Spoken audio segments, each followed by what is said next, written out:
Nilai impornya bisa mempengaruhi pergerakan harga CPO dan juga yang lainnya.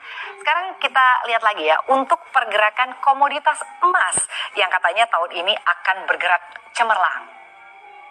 Nah, setelah mengalami penurunan sejak Maret di tahun lalu gitu ya, hingga November, tren harga emas ini kemudian berbalik arah. Harga emas naik ke level tertinggi 9 bulan pada 2022 karena memang kekhawatiran atas resesi global. Selain itu, kenaikan suku bunga Amerika Serikat yang lebih lambat ini meningkatkan daya pikat logam mulia ini ya gitu. Artinya kalau kita lihat memang harganya cukup terus merangkak naik begitu.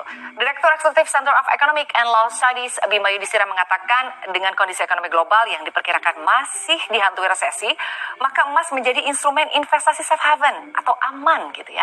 Bahkan emas tidak hanya akan diminati oleh para investor, tetapi bank sentral di banyak negara saat ini juga sudah mulai menumpuk cadangan emas. Diketahui, Bank Sentral China PBOC melakukan pembelian emas sebanyak 62,2 ton pada 2022. Dan pembelian ini, artinya pembelian dalam jumlah besar ini membuat cadangan emas mereka ini menyentuh sekitar di atas 2.000 ton. Ini tentunya pertama ya, dalam sejarah ini jumlahnya luar biasa banyak. Dan pembelian tersebut dilakukan di tengah ketatnya suku bunga tingkat global, ancaman resesi, serta dibukanya kembali perbatasan China. Sementara, Chief Investment Officer Swiss Asia Capital, Jörg Kinner, memberikan proyeksi ekstrimnya terkait harga emas. Menurutnya, harga emas ini akan bisa terbang gitu ya ke 4.000 US dollar per troy ounce pada 2023. Proyeksi tersebut didasari adanya resesi serta pelonggaran kebijakan Bank Sentral Amerika Serikat, The Fed. Tapi sebenarnya, apakah memang resesi berpotensi terjadi di tahun ini? Memang beberapa lembaga global memprediksi ekonomi global bakal menjadi perlambatan begitu ya. Akan ada perlambatan begitu di tahun ini.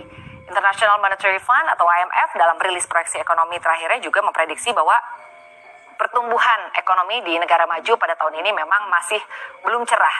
Kepala Ekonom dan Direktur Riset dan Pengembangan IMF, Pierre Olivier, menyebut bahwa 9 dari 10 negara maju di dunia diperkirakan masih akan mengalami perlambatan pertumbuhan ekonomi pada tahun ini. Beberapa sinyal resesi sendiri seperti misalnya inflasi yang tinggi, adanya penurunan daya beli, dan juga meningkatnya jumlah pengangguran memang sudah kita lihat ya belakangan ini. Kita lihat inflasi di sejumlah negara maju memang masih sangat tinggi, lalu juga PHK terjadi di berbagai perusahaan. Jadi soal kabar potensi resesi gini ya, artinya memang membuat pasar ini nampaknya lebih memilih emas begitu ya, di antara komoditas-komoditas lain yang memang kalau dinilai instrumen investasi emas ini adalah instrumen investasi yang aman dan memang seringkali disebut sebagai safe haven.